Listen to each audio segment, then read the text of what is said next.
All right, Coach. Last episode here at Cadets Coach's Corner. Season ended about a week ago, so we're doing this a little bit after the fact. But quite an exciting end of the year for you guys. Won 7 out of the last 10 games, 5 out of 6 in conference play to make the playoffs the first time since 2010. So just kind of what was that end of the season like for you?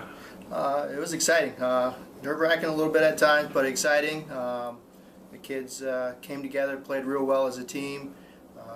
Got a roll going with everything, fielding, pitching, was better, and the bats came alive just at the right time. You guys were 2-8 in league play on April 17th, and then sweep LaSalle here at home, split with Riviere, and then really exciting a doubleheader sweep of Anna Maria that gets you in on the last day of the conference season, an extra inning walk-off win. That's got to rank as a pretty high moment, I imagine. Here in your career as coach. Yeah, I mean it was exciting, and it made it fun, and I think it's the first time that we've had to do what we did, and the kids went out and executed and played small ball and got the runs, and the pitchers came in and shut down the teams that we needed to shut down. So it was fun.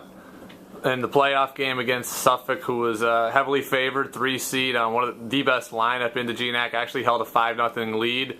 You guys really got on them early, and ultimately the pitching kind of ran out.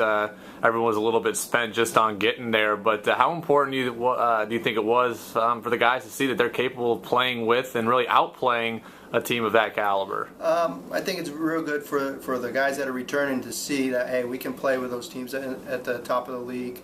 Like you said, we kind of ran out of gas a little bit in the pitching. We used a lot over the weekend and tried to use them again a little bit during that game, try to piece together a game, got up on them, shows that we can, make teams, have errors and make them have to make plays as well. 4 players recognized by the GNAC this season. 3 of them were first-year players: Sean Garrick, Billy Whaley, and Brian Baker is a member of the sportsmanship team. Overall, 12 first-year players on this year's roster, so the future's got to be pretty exciting. Yeah, it's very exciting. Especially with the amount of games that those kids play. They got a lot of playing time. They stepped up when they needed to. Pitching, those guys, got a lot of innings as first-year players and did a great job. And I'm excited about what the future could bring. Excited about what the incoming class could be. Looking forward to seeing what the kids could come back on campus. Working out throughout the summer and see what we can develop from this spring. I actually misspoke. Cody Lundell, one of the other members of the all-conference team, Garrick, was up for Rookie of the Year. Didn't win it, but what did he really bring to the team? And hit over 300, over 380, I believe, in conference play, and really was a spark at the top of the order that kind of came out of nowhere. Yeah, he did come out of nowhere, and it was exciting to have a kid like that. A kid full of energy, a kid that's always talking in the field, a great leader out there on the field. As well as when he came in, when we were hitting and stuff like that. That's big, for guys to know what's going on in situations before they actually even happen. And you need somebody that can be that leader, and he's very vocal, and I think that helps him to stay calm because he has a lot of energy. Another guy coming back next year will be Charlie Schaub, who led the team in hitting actually when all things were said and done at the end of the year at 297. Plays a really good outfield. Runs the base as well, so having him back next year is really one of the only senior leaders on the team. A couple of other guys also see a lot of time, but he'll be certainly a big piece of the puzzle, and he really caught a fire at the end of the year as well. Yeah, I'm hoping that he comes back next year and is on fire right from the beginning, and he does a great job in the outfield. One thing that we talked to him about is being the leader out there. He's got most games under his belt out there, especially next year, and take control of the outfield and do what he does best is get the ball in play and use his speed to beat out ground balls, bunts, whatever, and make things happen.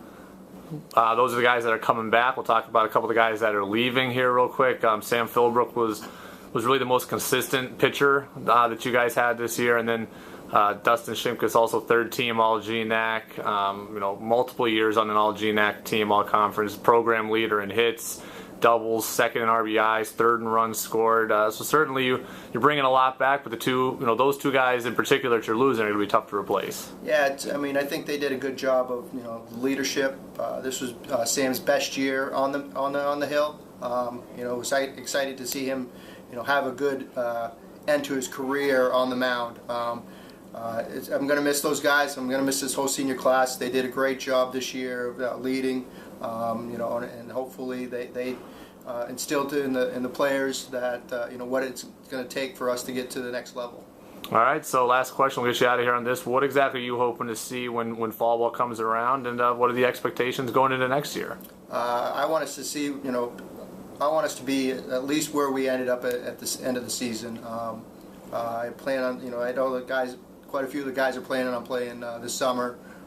So, when they come back, I'm hoping to be at least where we were at the end of the season and build from that, get better, have those guys lead the incoming freshmen so that we can, take another step up from what we did this year and hopefully get, even farther up in the standings and make some things happen. All right, sounds good. Thanks a lot. Yep, thank you.